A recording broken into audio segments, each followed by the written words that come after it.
Le silence est puissant. Ce n'est pas du vide, ce n'est pas de la faiblesse. C'est le signe le plus clair de quelqu'un qui maîtrise son esprit et n'a pas besoin de crier pour s'imposer. Dans un monde où tout le monde se bat pour parler plus fort, celui qui sait se taire devient présence, respect et autorité. Parce que le bruit confond, mais le silence ordonne. Les stoïciens l'ont compris. Chaque mot a un prix, et les dépenser sans mesure, c'est perdre de l'autorité. Parler moins ne signifie pas se cacher. Cela signifie que lorsque tu ouvres la bouche, ce que tu dis a le poids d'une pierre tombant dans l'eau, laissant des ondes que personne ne peut ignorer. C'est le véritable respect, non pas celui qui est demandé, mais celui qui est imposé avec contrôle et fermeté.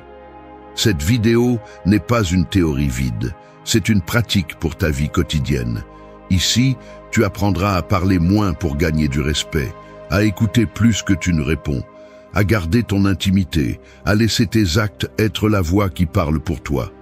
Tu découvriras que le silence n'est pas un vide inconfortable, mais la discipline qui transforme quelqu'un en maître de lui-même et en un être impossible à ignorer. Reste jusqu'à la fin, parce qu'ici, nous ne parlons pas de se taire par peur, mais de se taire par force. Le silence que nous allons explorer n'est pas de la passivité, c'est de la présence. Et quand tu apprendras à le maîtriser, tu cesseras d'être un de plus dans la foule pour devenir quelqu'un d'impossible à ignorer. 1. Parle moins pour gagner du respect. Parler moins pour gagner du respect est comme tenir une torche allumée dans l'obscurité. Tu n'as pas besoin de la bouger dans toutes les directions pour qu'elle éclaire. Il suffit de la tenir fermement et tout le monde verra sa lumière. Il en va de même pour les mots. Tu n'as pas besoin de remplir chaque silence avec des explications ou des commentaires pour être remarqué. En fait, plus tu parles sans filtre, plus ton message devient bon marché. Une personne qui sait se taire quand les autres se précipitent pour parler transmet une assurance qui ne s'achète pas. Elle se ressent. Le silence contrôlé devient un aimant, un rappel que celui qui le pratique a une maîtrise interne qui le place au-dessus de la foule. L'erreur commune est de penser que parler beaucoup est synonyme d'intelligence ou de pouvoir, mais la réalité est que la logorée épuise et dilue la force de ce que tu veux transmettre. Si tu dis tout ce qui te passe par la tête, tu cesses de contrôler l'impression que tu fais, et à la fin, tu finis par perdre le respect que tu cherches. Parler moins n'est pas du retrait, c'est de la stratégie. C'est choisir le moment précis où une seule phrase peut avoir plus d'impact qu'un discours entier. C'est ce qui rendait les stoïciens grands. Ils ne gaspillaient pas leurs mots, ils les utilisaient comme des flèches qui atteignaient leur cible. Alors, comment commencer à appliquer cela dans ta vie quotidienne? Le premier conseil est d'apprendre à résister à l'urgence de répondre immédiatement. Tout ce que tu entends ne mérite pas une réplique immédiate. Garde le silence quelques secondes avant de parler. Analyse si ta réponse apporte vraiment quelque chose ou si elle n'est que du bruit. Cette petite habitude te donnera une aura de calme et de fermeté que les autres remarqueront. Le deuxième conseil est de limiter le besoin d'expliquer chaque détail de ce que tu fais. Tu n'as pas à te justifier à chaque pas. Celui qui donne constamment des raisons pour tout ce qu'il fait projette de l'insécurité. Laisse tes actions parler et que tes résultats soient tes arguments. Un autre conseil pratique est de fixer des limites dans les conversations. Évite de parler juste pour remplir les silences inconfortables. Laisse l'autre parler et observe. Cette observation te donnera un avantage, car pendant que les autres s'épuisent en paroles, tu recueilles des informations et tu conserves ton énergie intacte. Il est également utile de t'entraîner à dire des phrases courtes et claires au lieu de longues justifications. Chaque mot doit être comme un coup précis, pas une pluie dispersée que personne ne se souvient. Parler moins n'est pas cacher ta voix, c'est lui donner un poids réel. Celui qui apprend cet art comprend que la force n'est pas dans la quantité, mais dans la qualité. Chaque fois que tu contrôles ton impulsion de parler trop, tu gagneras un respect qui ne se demande pas, il s'impose. Et quand tes mots seront rares mais fermes, les autres sauront que les écouter en vaut toujours la peine. C'est la véritable autorité du silence. 2. Écoute plus que tu ne réponds. Écouter, c'est comme se tenir devant une rivière. Si tu ne fais que parler, tu restes sur la rive à lancer des pierres, générant du bruit à la surface. Mais si tu t'arrêtes pour observer son cours, tu découvres comment elle coule, ce qu'elle emporte, ce qu'elle cache dans ses profondeurs. C'est ainsi que fonctionne la communication. Celui qui parle trop perd l'opportunité de voir ce qui se passe réellement dans l'esprit des autres, tandis que celui qui écoute attentivement accède à des informations précieuses que beaucoup négligent. L'écoute active est une arme de pouvoir, car elle ne te donne pas seulement le contrôle, elle te permet aussi de mieux comprendre le terrain sur lequel tu te déplaces. L'erreur de la plupart des gens est de répondre plus vite qu'ils n'écoutent, interrompant, finissant les phrases pour les autres ou pensant à la réponse pendant que l'autre parle encore. Cette anxiété à répondre reflète une insécurité, comme si rester silencieux un instant était un signe de faiblesse. Cependant, le contraire est vrai. Le silence pendant que tu écoutes communique le calme, la patience et la maîtrise. Les gens respectent ceux qui savent se retenir, car ils savent que lorsqu'ils parleront, ce sera avec clarté et non avec une réaction impulsive. Comment mettre en pratique ce principe? D'abord, habitue-toi à écouter sans interrompre. Laisse l'autre personne finir, même si tu as l'impression d'avoir déjà compris. Dans de nombreux cas, le plus précieux vient à la fin, lorsque la personne se sent suffisamment à l'aise pour révéler ce qu'elle pense vraiment. Deuxièmement, pose des questions au lieu de donner des réponses automatiques. Poser des questions non seulement démontre un intérêt authentique, mais te donne aussi plus de temps pour analyser et répondre de manière ferme et précise. Chaque question ouvre des portes, chaque interruption les ferme. Un autre conseil est de former ton langage corporel à l'écoute. Il ne s'agit pas seulement de garder le silence, mais de montrer que tu prêtes attention avec ton regard, avec une posture ouverte et sans distraction. Cela crée une impression puissante, car celui qui se sent écouté respecte celui qui écoute. L'autorité s'acquiert non seulement en parlant bien, mais aussi en sachant recevoir ce que les autres expriment. De plus, essaie de noter mentalement ce que la personne dit au lieu de préparer ta réponse. Ce changement de perspective transforme la qualité de tes conversations. Une habitude pratique que tu peux adopter est de compter jusqu'à 3 avant de répondre. Ce bref espace brise la réaction impulsive et te donne le contrôle. C'est un temps suffisant pour filtrer ce que tu vas dire et pour montrer que tu ne réponds pas à la légère. Ce petit geste fera que ta parole sera perçue comme plus ferme et réfléchie. Tu peux aussi te proposer de répondre avec des phrases plus courtes et ciblées, en évitant les fioritures inutiles. Ainsi, chaque fois que tu parles, il y aura un contraste évident avec le silence précédent, augmentant le poids de ta voix. Écouter plus que tu ne réponds ne signifie pas rester muet. Cela signifie donner la priorité à l'observation sur la réaction. Celui qui écoute comprend mieux. Celui qui comprend agit mieux. Et quand tu parles après avoir écouté attentivement, ta voix n'est pas un écho du bruit commun, c'est une décision chargée de certitude. C'est ce qui fait la différence entre quelqu'un d'autre dans la foule et quelqu'un dont la présence est respectée en silence. 3. Évite de te justifier constamment. Se justifier tout le temps, c'est comme marcher en portant un énorme miroir devant toi. À chaque pas que tu fais, tu le montres aux autres, essayant de les convaincre que ton reflet est valide.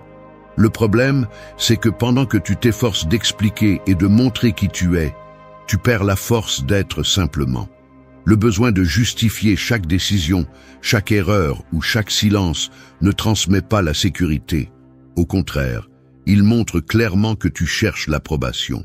Et personne ne respecte celui qui vit en demandant constamment la permission d'exister. La vérité est simple. Quand tu expliques trop, tu donnes plus de pouvoir que tu ne devrais à ceux qui t'entourent. Chaque justification ouvre la porte à ce que les autres remettent en question, à ce qu'ils analysent ta vie comme s'ils avaient le droit de décider à son sujet.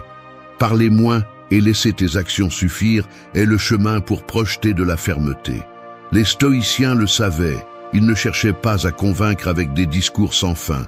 Ils se souciaient de vivre avec cohérence et de laisser les faits parler d'eux-mêmes. Comment l'appliquer dans la vie quotidienne? D'abord, comprends que tout ce que tu fais n'a pas besoin d'explication. Si tu décides quelque chose, soutiens ta décision calmement et sans fioriture. Tu peux répondre par des phrases simples et claires comme « c'est ce que je considère le mieux » ou « c'est ce que je préfère ». Cette brièveté envoie un message de sécurité. Deuxièmement, apprends à tolérer le jugement d'autrui sans tomber dans la tentation d'expliquer chaque détail. Le silence face à la critique a plus d'impact que 1000 mots essayant de te défendre. Un autre conseil est de détecter quand se justifier devient automatique. Souvent, tu expliques des choses petites, depuis pourquoi tu ne veux pas sortir jusqu'à pourquoi tu n'as pas répondu à un message à temps. Cette habitude crée une image de faiblesse. Pour la briser, commence par observer tes réponses quotidiennes.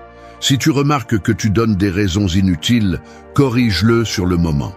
Parler moins et de manière plus directe est un entraînement qui renforce ton caractère. Il est également utile de pratiquer le contrôle émotionnel. Une grande partie des justifications naissent de la peur de perdre l'approbation des autres. Quand tu apprends à lâcher ce besoin, ta façon de communiquer change. Respire avant de répondre. Rappelle-toi que tu n'as pas à expliquer chaque pas et que le respect ne vient pas de l'explication, mais de la fermeté avec laquelle tu soutiens tes décisions. Même au travail ou en famille, être clair et bref projette beaucoup plus de respect que d'entourer tes mots d'excuses.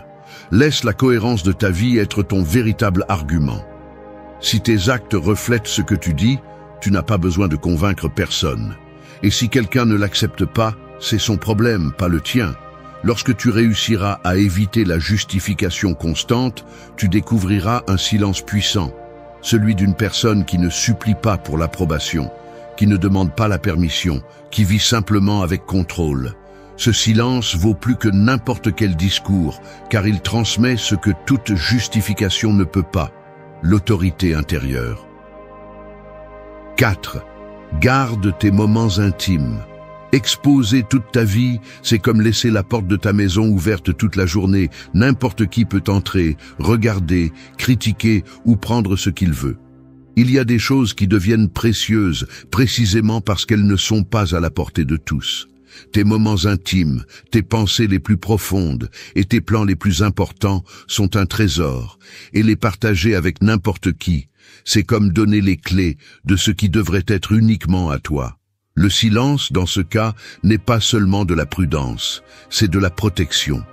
Dans une société où la majorité ressent le besoin de montrer tout ce qu'elle fait, de ce qu'elle mange à ce dont elle rêve, garder le secret sur l'essentiel te rend différent. Le respect naît lorsque les autres perçoivent que tu ne révèles pas tout, que tu gardes un espace juste pour toi. Ce mystère génère de la curiosité, mais surtout, il génère de la force. Parce que ce qui n'est pas exposé, n'est pas contaminé, n'est pas jugé et ne s'affaiblit pas. Comment pratiquer cette leçon dans la vie quotidienne? Commence par sélectionner avec qui tu partages ce qui est important. Tout le monde ne mérite pas de savoir ce que tu penses, ce que tu ressens ou où tu vas. Parle de tes plans uniquement avec les personnes qui peuvent vraiment apporter quelque chose, pas avec n'importe qui t'écoute. Ce filtre est un bouclier contre la critique inutile et contre le vol de ton énergie. La première clé est de discerner qui veut te soutenir et qui veut simplement des informations pour donner son avis. Un autre conseil est de résister à la nécessité de publier chaque réalisation ou chaque détail de ta vie. Le véritable succès n'a pas besoin d'annonce. Il se voit dans ta façon de marcher, dans ton calme et dans tes résultats. Garder le silence sur ce que tu construis ne signifie pas le minimiser. Cela signifie lui donner de la valeur. Moins tu fais de bruit sur ce que tu fais, plus l'impact sera surprenant lorsque les autres verront ce que tu as accompli. Laisse ta vie parler avec des faits, pas avec des mises à jour constantes. Tu peux également pratiquer cette habitude dans les conversations quotidiennes. Lorsque quelqu'un te pose trop de questions, apprends à répondre sans trop en dire. Tu n'as pas besoin d'être impoli, mais tu dois être ferme. Des réponses brèves comme « je préfère garder cela privé » ou « je travaille dessus à ma façon » transmettent du respect. En faisant cela, tu fais comprendre que ta vie n'est pas un spectacle ouvert au public.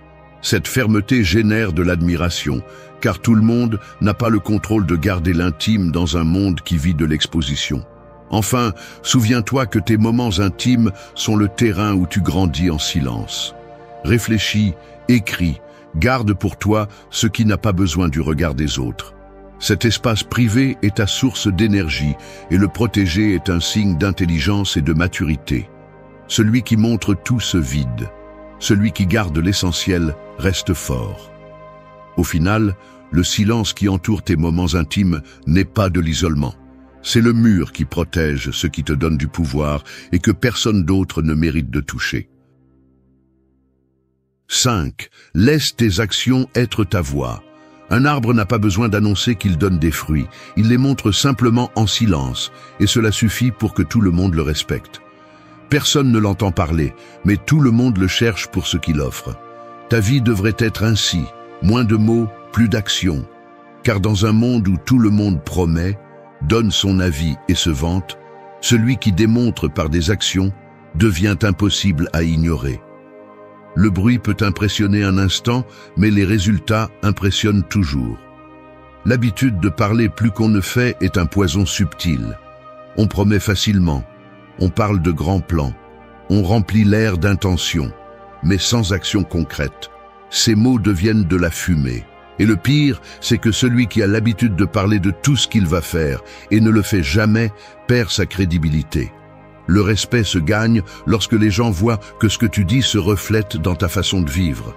C'est pourquoi les stoïciens insistaient sur le fait que la vertu se pratique, elle ne se discute pas. Ils comprenaient que les actions silencieuses pèsent plus que les discours ornés. Comment mettre cela en pratique ? Le premier conseil est d'arrêter d'annoncer tout ce que tu prévois de faire. Tu n'as pas besoin de raconter tes objectifs à tout le monde. Travaille en silence et laisse les résultats parler pour toi. Cela génère de la surprise et du respect. Le deuxième conseil est de te concentrer sur l'accomplissement de ce que tu promets, même si ce sont des choses petites. Si tu dis que tu vas faire quelque chose, fais-le sans excuse. Cette habitude construit une réputation solide, car les autres apprennent que ta parole est fiable. Un autre conseil important est d'établir des priorités. Souvent, on parle beaucoup parce qu'on n'a pas une idée claire de ce qui est vraiment important. Si tu sélectionnes 3 tâches clés par jour et que tu les accomplis, tu parleras avec des faits au lieu de remplir l'air de promesses. De plus, apprends à mesurer tes réussites selon tes propres critères et non pas par le besoin de montrer aux autres ce que tu as fait. La validation la plus forte est celle qui vient de la cohérence avec toi-même. Tu peux aussi pratiquer le silence stratégique. Si quelqu'un te demande tes plans, réponds calmement, sans entrer dans des détails inutiles. Des phrases comme « je travaille dessus » ou « je préfère le montrer quand il sera prêt » te permettent de garder le contrôle.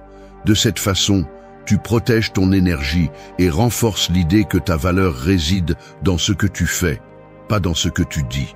En même temps, tu entraînes la discipline de ne pas gaspiller d'énergie en explications vides. Laisse tes actions devenir ton meilleur argument. Quand tes actions parleront pour toi, tu n'auras plus besoin de convaincre personne avec des mots. La force de ce que tu accomplis sera suffisante pour gagner le respect et la reconnaissance sans le demander. C'est là le véritable pouvoir du silence. Ne pas embellir la réalité avec des discours, mais construire une vie si cohérente que même sans mots, les autres comprennent qui tu es. Car en fin de compte, l'écho de tes actes sera toujours plus fort que le bruit de tes paroles. 6. Préserve ta énergie en évitant les disputes. Entrer dans des discussions inutiles est comme verser de l'eau dans le sable. Peu importe combien tu verses, rien ne reste. L'énergie que tu dépenses à défendre chaque opinion ou à réagir à chaque provocation se perd sur un terrain stérile. Le silence, en revanche, est comme garder cette eau dans un récipient sûr, prêt pour quand tu en auras vraiment besoin. Il ne s'agit pas de se rendre ni de se taire par peur, mais de comprendre que tout ne mérite pas une réponse et que ton énergie vaut trop pour être dépensée dans des batailles qui ne changent rien. La plupart tombent dans le piège de se battre pour tout, des disputes familiales aux débats absurdes sur les réseaux sociaux. Ils pensent que se taire est perdre, alors qu'en réalité la véritable défaite est de s'épuiser pour quelque chose qui n'apporte ni croissance ni respect. Les stoïciens le savaient, discuter avec des imbéciles ne fait que te rendre partie du même bruit. La plus grande victoire est de ne pas s'engager, de rester calme pendant que les autres s'épuisent en essayant de t'entraîner sur leur terrain. Comment appliquer cela dans la vie quotidienne? D'abord, apprends à identifier les disputes vides. Si une conversation ne cherche qu'à provoquer, critiquer ou te faire tomber dans un piège émotionnel, garde le silence et ne nourris pas le feu. Celui qui se tait à ce moment-là ne perd pas, il gagne parce qu'il conserve le contrôle. Deuxièmement, établis un critère personnel de ce qui mérite ta réponse. Tous les commentaires au travail ou dans ton cercle social n'ont pas besoin d'une défense. Choisis de répondre seulement quand ta parole peut changer quelque chose de réel. Un autre conseil est de pratiquer l'autocontrôle émotionnel. Beaucoup de discussions naissent de l'impulsion de défendre ton ego. Avant de répondre, fais une pause et demande-toi: est-ce que ce que je vais dire sert à quelque chose ou est-ce que cela nourrit seulement mon orgueil? Cette courte réflexion peut te sauver de passer des heures dans un conflit inutile. Il est également utile de t'entraîner à donner des réponses fermes mais brèves, comme « je ne vais pas discuter de cela » ou « chacun a son opinion ». Avec ces phrases, tu poses une limite claire sans te laisser aspirer dans une bagarre sans fin. Une habitude puissante est de réserver ton énergie pour ce qui compte vraiment. Investis ton effort dans des projets, des objectifs personnels, des relations saines, pas dans des discussions qui ne changent rien. Chaque fois que tu choisis le silence face à une provocation, tu renforces ton caractère. Tu montres que n'importe qui ne peut pas te sortir de ton centre.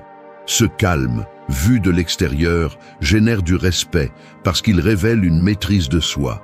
Préserver ton énergie en évitant les disputes ne signifie pas que tu ne devrais jamais te défendre. Cela signifie que tu choisis tes batailles. Et quand tu décides de parler, ta parole aura du poids parce que tu ne l'as pas gaspillée dans des conflits inutiles. C'est la différence entre quelqu'un qui s'épuise à chaque choc et quelqu'un qui reste ferme, avec suffisamment d'énergie pour ce qui construit vraiment. La prochaine fois que quelqu'un essaiera de t'entraîner dans une bagarre sans sens, souviens-toi, ton silence n'est pas une faiblesse, c'est une stratégie. Et c'est dans ce contrôle que réside ta véritable force. 7. Utilise tes mots comme des graines. Les mots ressemblent à des graines que tu jettes à la terre. Certaines tombent sur un sol fertile et produisent avec le temps des fruits qui nourrissent. D'autres se perdent sur un sol aride et meurent sans laisser de traces. La différence ne réside pas dans la graine, mais dans la manière dont tu choisis de la semer. Il en va de même pour ce que tu dis. Chaque mot que tu lâches a le pouvoir de construire ou de détruire, d'inspirer ou d'épuiser. Parler moins, mais avec intention, transforme ta voix en un terrain fertile, où ce que tu dis aura toujours de la valeur. La plupart des gens parlent sans mesurer les conséquences, comme ceux qui jettent des graines au vent sans penser à l'endroit où elles tomberont. Cette habitude transforme la conversation en bruit vide. Les mots mal utilisés épuisent les relations, perdent leur impact et te font passer pour quelqu'un d'impulsif.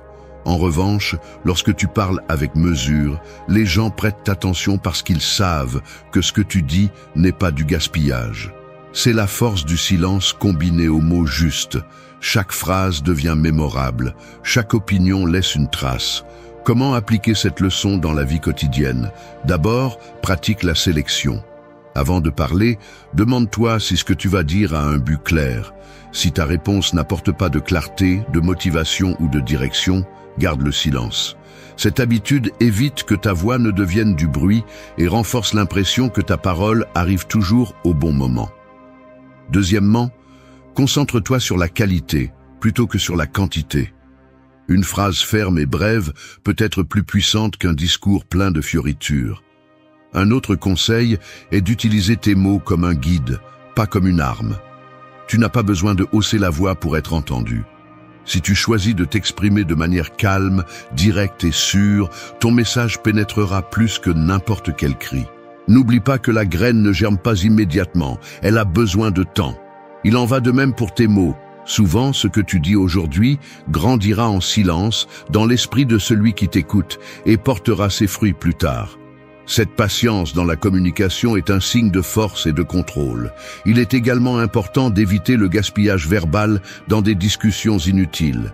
Chaque mot que tu investis dans un conflit vide est une graine qui ne germera jamais. Mieux vaut garder ton énergie et semer dans des conversations qui construisent vraiment. Parle quand tu peux inspirer, conseiller, orienter ou défendre avec dignité.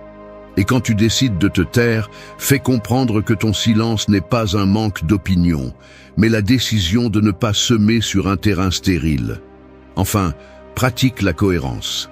Les mots perdent de leur valeur s'ils ne sont pas soutenus par tes actes. La graine a besoin d'eau et de soins pour grandir. De la même manière, ce que tu dis doit être accompagné par des faits qui confirment ton message. Sinon, ta voix devient une promesse vide. Parle moins, sème mieux. Laisse tes phrases devenir des graines de respect et de confiance. Avec le temps, les gens chercheront ta voix non pas parce qu'elle est abondante, mais parce que chaque mot que tu dis est comme une graine qui fleurit en vérité et en fermeté. 8. Apprécie la discipline du silence. Le silence ressemble à un mur invisible qui protège ton esprit. On ne le voit pas, il ne fait pas de bruit, mais il tient à distance les distractions, les jugements et les provocations externes. Celui qui apprend à ériger ce mur intérieur trouve une force que peu possèdent. Car tandis que d'autres s'épuisent à répondre à tout ce qu'ils entendent, la personne disciplinée dans le silence conserve son énergie, maîtrise ses émotions et projette une autorité qui n'a pas besoin d'explication. L'erreur commune est de croire que se taire est simplement ne pas parler. En réalité, le silence stoïcien est une discipline, un entraînement constant à l'autocontrôle. Il s'agit de maîtriser l'impulsion de donner son avis à tout moment, de résister au besoin de se justifier et de ne pas réagir avec des mots à chaque provocation. Cette pratique, qui semble simple, est en vérité un exercice de pouvoir. Plus tu as de contrôle sur ce que tu tais, plus tu as de maîtrise sur ta vie entière. Comment commencer à cultiver cette discipline? La première étape est de reconnaître tes impulsions.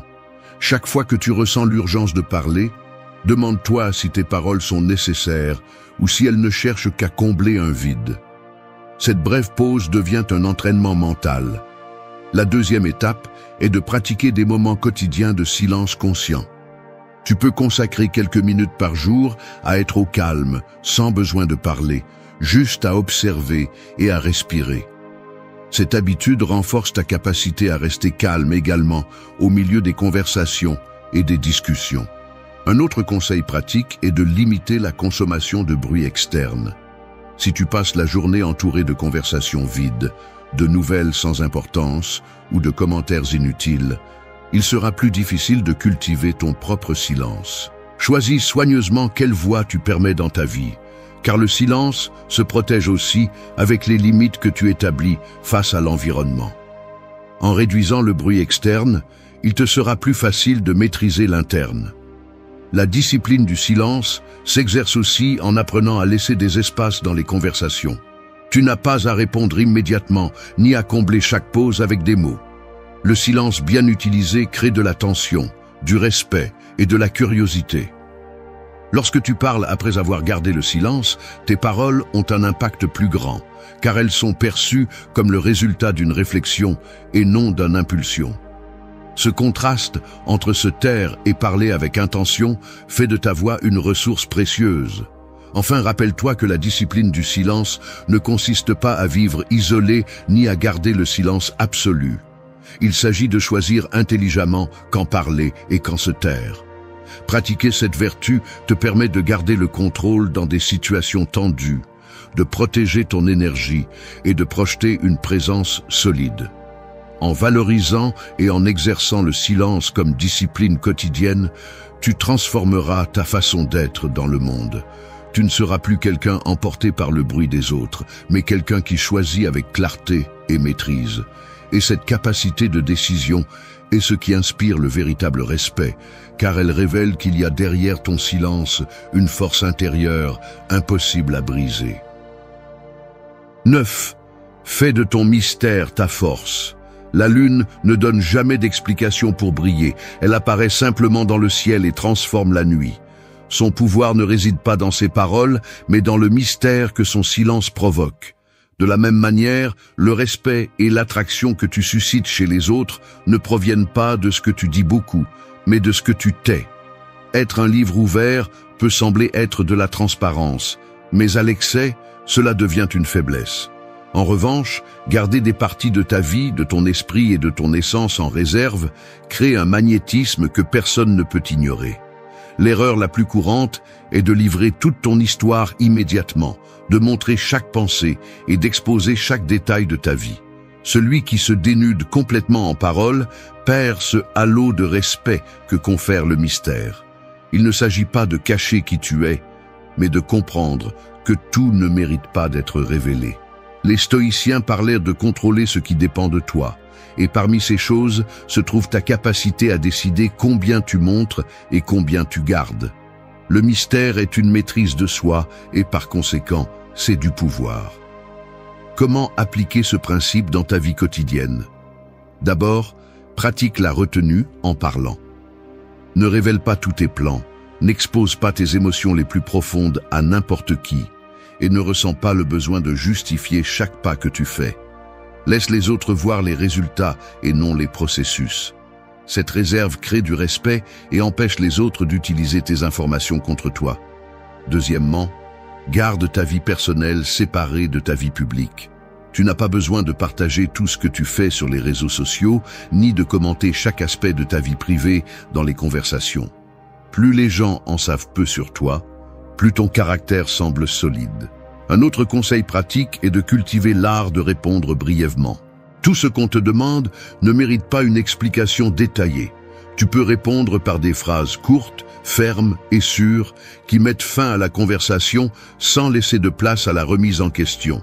En faisant cela, tu transmets de la sécurité car tu montres clairement que tu n'as pas besoin d'approbation externe ni que tu souhaites satisfaire la curiosité de tous. Cette attitude, vue de l'extérieur, génère de l'intrigue et du respect. Il est également important de renforcer le mystère avec cohérence. Il ne sert à rien de se taire si tes actions contredisent ton silence. Lorsque tes décisions et ton comportement sont fermes et clairs, ce que tu ne dis pas devient un espace d'admiration. Les autres perçoivent qu'il y a plus derrière ton silence que ce qu'ils voient, et cette perception te donne du pouvoir sans avoir besoin de prononcer un mot. C'est le type de présence qui n'est pas forcée, elle se construit avec discipline et contrôle. Fais de ton mystère ta force en te rappelant que tout le monde n'a pas le droit de te connaître en profondeur. Laisse les autres découvrir peu à peu ce que tu décides de montrer. Garde pour toi ce qui est le plus précieux et laisse ce qui est caché faire partie de ton magnétisme. Dans un monde bruyant et transparent à l'excès, être réservé devient un acte de rébellion et de respect de soi. Et ce respect se transforme en respect des autres, car celui qui ne révèle pas tout démontre qu'il a une valeur interne qui ne dépend pas du regard des autres. 10. Vis pour toi, pas pour l'approbation. Marcher en quête de l'approbation des autres, c'est comme avancer avec un miroir attaché à la poitrine. Chaque pas que tu fais est fait en fonction de la façon dont les autres te voient refléter. Ce fardeau t'éloigne de ton propre chemin car tes décisions cessent d'être les tiennes et deviennent des réponses à des attentes étrangères. En revanche, lorsque tu apprends à vivre pour toi, tu brises ce miroir et tu avances léger, guidé par ta propre vision et non par le regard du public. C'est là le véritable pouvoir du silence. Cesser d'expliquer, cesser de démontrer et commencer à vivre fermement pour toi-même. Le besoin d'approbation consomme plus d'énergie qu'il n'y paraît. Chaque mot dit pour plaire, chaque geste exagéré pour s'intégrer et chaque justification répétée pour être accepté sont de petites fuites de ta force intérieure. Le résultat est évident. Tu finis épuisé, vide et sans respect de toi-même. Les stoïciens enseignaient que la liberté est atteinte lorsque tu apprends à ne dépendre que de ton jugement et non du bruit extérieur. Se taire face à la pression sociale est l'une des plus grandes démonstrations de caractère qui existent. Comment appliquer cela dans la vie quotidienne? D'abord, établis des décisions basées sur tes valeurs, pas sur les attentes des autres. Avant d'agir, demande-toi si tu le fais par conviction personnelle ou par peur de décevoir. Cette simple question te redonnera le contrôle de ta vie. Deuxièmement, pratique le silence face à la critique inutile. Tu n'as pas à répondre ni à te justifier chaque fois que quelqu'un ne comprend pas ce que tu fais. Apprends à laisser les commentaires passer comme le vent et reste ferme sur ton chemin. Un autre conseil pratique est de limiter l'habitude de chercher la validation. Arrête de publier chaque réussite en attendant des réactions. Arrête de raconter chaque décision en attendant l'approbation. Lorsque tu fais quelque chose de grand, fais-le pour toi et laisse tes résultats parler d'eux-mêmes. Cela ne génère pas seulement du respect, cela te libère également de la dépendance émotionnelle envers l'opinion des autres. La véritable autorité se construit lorsque ta vie repose sur ce que tu choisis, pas sur ce que les autres applaudissent. Il est également utile de t'entourer de personnes qui respectent ton authenticité, plutôt que d'exiger que tu t'adaptes à leur moule. La discipline du silence à ce stade consiste à filtrer les voix que tu écoutes et à donner la priorité uniquement à celles qui apportent réellement quelque chose. Le reste, ignore-le fermement. Chaque fois que tu choisis ton propre critère sur le bruit des autres, tu renforces une présence plus ferme, plus sereine et plus respectée. Vivre pour toi n'est pas de l'égoïsme, c'est de la cohérence. Cela signifie reconnaître que ta valeur ne dépend pas des applaudissements extérieurs, mais de la force intérieure que tu cultives chaque jour. Lorsque tu apprendras à marcher sans attendre d'approbation, tu découvriras que le respect le plus solide est celui qui commence en toi. Et cette fermeté silencieuse est celle qui fait... L'arrogance est un bruit vide. Elle crie, pousse et se vante, mais derrière elle cache toujours de la fragilité. Celui qui a besoin de s'imposer avec arrogance démontre sans le vouloir qu'il n'a pas de contrôle sur lui-même. Et là est la différence. L'homme qui se contrôle n'a jamais besoin d'élever la voix, car sa seule présence suffit à marquer le respect. Affronter une personne arrogante ne signifie pas se rabaisser à son niveau, ni répondre avec la même agressivité. C'est l'erreur que beaucoup commettent. Ils croient que gagner, c'est crier plus fort ou montrer qui a le dernier mot. La vérité est que dans cette bataille, il n'y a pas de gagnant, seulement 2 personnes perdant leur calme. Le stoïcisme enseigne une autre voie, une voie plus ferme et puissante, rester maître de soi-même pendant que l'autre s'effondre dans ses excès. L'arrogance n'est rien de plus qu'un déguisement d'insécurité. Quand tu comprends cela, tu changes de perspective, tu ne vois plus un ennemi. Tu vois quelqu'un qui essaie de combler son vide en projetant de la grandeur. Cela ne signifie pas que tu le permets, cela signifie que tu le confrontes avec intelligence, sérénité et caractère. La force n'est pas dans la confrontation, mais dans la maîtrise de soi. Dans cette vidéo, tu découvriras 8 pratiques stoïciennes que tu peux appliquer dans ta vie quotidienne pour désarmer l'arrogance sans tomber dans son jeu. Ce ne sont pas des théories anciennes, ce sont des leçons vivantes, des stratégies psychologiques et directes qui transformeront chaque provocation en une opportunité de démontrer ta résilience. Ici, tu apprendras comment gagner le respect sans élever la voix, comment protéger ta paix intérieure même au milieu de la provocation, et comment faire de la tranquillité ton arme la plus puissante. Reste, car ce qui suit n'est pas une simple philosophie, c'est un manuel pour devenir inébranlable. 1. Reconnaître sans céder. Un mur solide n'a pas besoin de crier pour démontrer sa force. Il reste simplement debout pendant que tout autour de lui s'effrite. C'est ainsi la première pratique stoïcienne. Reconnaître sans céder. Lorsque tu fais face à quelqu'un d'arrogant, la première chose qu'il essaie de faire est de te pousser à réagir, de te faire perdre le contrôle et de t'attirer sur son terrain. Il te lance des mots durs, des jugements rapides ou des attitudes hautaines avec le seul objectif de te voir chanceler.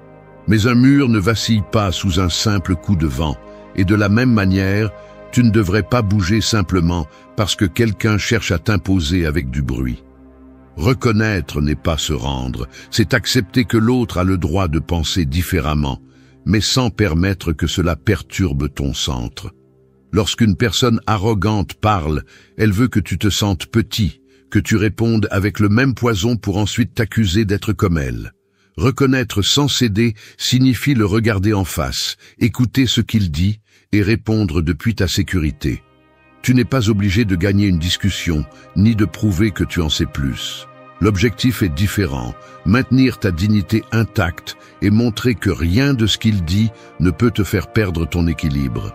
L'arrogance se nourrit de la confrontation, et lorsque tu ne lui donnes pas cette énergie, elle s'épuise peu à peu. Cela ne signifie pas que tu dois toujours rester silencieux, mais que tu apprends à choisir tes batailles. Reconnaître peut être aussi simple que de dire « Je comprends ton point de vue, même si je ne le partage pas ». Cette phrase courte désarme l'arrogant parce qu'il ne trouve ni résistance directe ni soumission. Tu lui montres que tu sais poser des limites, que tu peux respecter son opinion sans mettre de côté la tienne. C'est de la maturité, c'est de la fermeté, et en même temps c'est une déclaration silencieuse de pouvoir. Ta paix n'est pas à vendre. Les stoïciens enseignaient que personne ne peut te faire du mal sans ton consentement. L'arrogance ne blesse que si tu lui ouvres la porte. Reconnaître sans céder, c'est fermer cette entrée, c'est faire comprendre à l'autre que sa façon de gonfler son ego n'aura pas d'impact sur ta sérénité. Et cette pratique ne s'applique pas seulement aux inconnus ou aux patrons autoritaires. Elle fonctionne aussi à la maison, avec des amis et même avec la famille. Nous avons tous eu quelqu'un près de nous qui essaye de s'imposer avec supériorité. Mais lorsque tu apprends à reconnaître sans céder, tu commences à transformer la relation. Prenons un exemple clair. Tu es en réunion et quelqu'un essaie de ridiculiser tes idées. Au lieu de tomber dans le jeu et de répondre avec dureté, tu reconnais simplement son opinion. Ce que tu dis est valide, je le vois d'une autre manière. Cette réponse est un mur, ce n'est pas de la faiblesse, c'est du contrôle. Tu fais clairement comprendre que tu ne te soumettras pas, mais tu ne nourriras pas non plus un conflit inutile. Et le meilleur, c'est que les personnes autour ne voient pas quelqu'un qui a perdu son calme, elles voient quelqu'un qui maintient sa fermeté avec sérénité. Cela génère du respect, même plus que n'importe quel cri. La clé est de comprendre que reconnaître n'est pas donner du pouvoir, c'est montrer que tu le possèdes. Celui qui domine vraiment n'a pas besoin de se défendre de chaque attaque parce qu'il sait que sa valeur ne dépend pas de l'approbation des autres. Reconnaître sans céder est la première leçon stoïcienne pour faire face à l'arrogance. Et c'est la base sur laquelle tu construiras toutes les autres. Parce qu'une fois que tu comprends que ton calme est plus fort que n'importe quelle provocation, aucun mur de mots ne pourra te renverser. 2. Transforme l'attaque en réflexion. Le miroir ne renvoie jamais de coups, il ne renvoie que l'image de celui qui le regarde. C'est ainsi que fonctionne cette pratique stoïcienne. Transformer l'attaque en réflexion. Lorsqu'une personne arrogante lance des mots chargés de venin, ce qu'elle cherche, c'est à provoquer une réaction immédiate, à te provoquer, à t'emmener sur son terrain où règne l'agressivité. Mais le stoïcien sait que chaque attaque est, en réalité, un reflet de l'insécurité de l'autre. Au lieu de répondre avec colère, tu transformes ce moment en un espace d'observation et d'apprentissage. L'arrogance ne supporte pas le silence réfléchi. Elle est conçue pour provoquer du bruit, et lorsqu'elle se heurte à quelqu'un qui ne renvoie pas la même énergie, elle se confond. C'est ici que ton attitude fait la différence. Respire, écoute, et arrête-toi un instant avant de répondre. Ce petit espace n'est pas une faiblesse, c'est une stratégie. En le faisant, tu envoies un message clair. Tu contrôles ta réponse, pas l'arrogant. Le conseil pratique est d'appliquer ce que les stoïciens appelaient la pause consciente.